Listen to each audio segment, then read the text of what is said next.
উদাহরণ ২ প্রদত্ত সংখ্যাগুলো মানে যেগুলো প্রশ্নে আছে ১, ৪, ৯, ১৬, ২৫।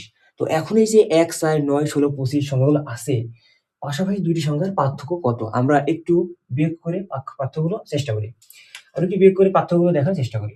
তাইলে এই জায়গায় ১, এখানে দেখো ৪। তাহলে ১ আর কত হলে ৪ হয়? ৩। এখন ৪ আর কত হলে ৯ হয়? ৫। এখন দেখো ৯ আর কত হলে ১৬ হয়? তাহলে হিসাব করো ৯ আর ১৬। তাহলে ৯ আর ৭।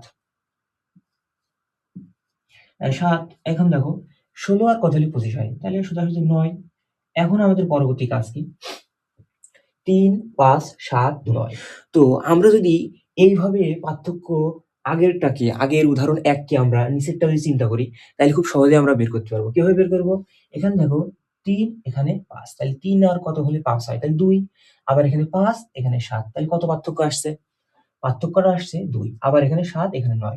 পার্থক্য ২। তো অঙ্কর যে নিয়ম অনুসারে যারা সিলেবাস বা মোটামুটি বইগুলো তৈরি করে, এদের প্রধান বা ১ম একটা টার্গেট থাকে ছাত্রছাত্রীকে কিছু বিষয় শেখানো এবং এই বিষয়টা শেখানোর জন্য ১ম এ তারা সহজ লেভেল দেয়।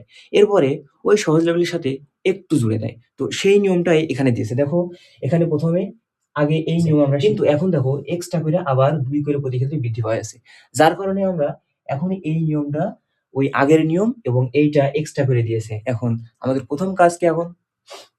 পাশাপাশি ২ টি সংখ্যার পার্থক্য যা আছে এখন আমরা দেখছি এর সাথে প্রতি ক্ষেত্রে ২ করে বৃদ্ধি পাচ্ছে। তো পরবর্তীতে আমরা কি লিখব?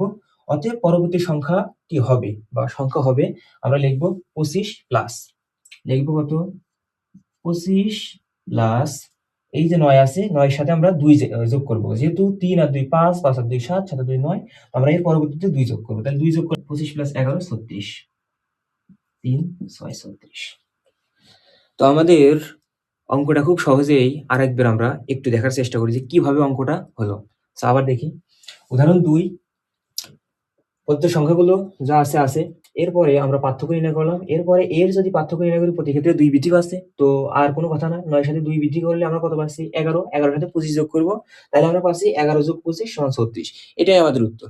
তো আশা করি এই অঙ্কটা সকলেই বুঝতে পারবা। কোনো সমস্যা নাই এবং না বুঝলে আবার দেখার চেষ্টা করো এবং আ আমাদের সাথেই থাকো। আজকের ক্লাস এখানেই শেষ। আসসালামু আলাইকুম ওয়া রাহমাতুল্লাহ।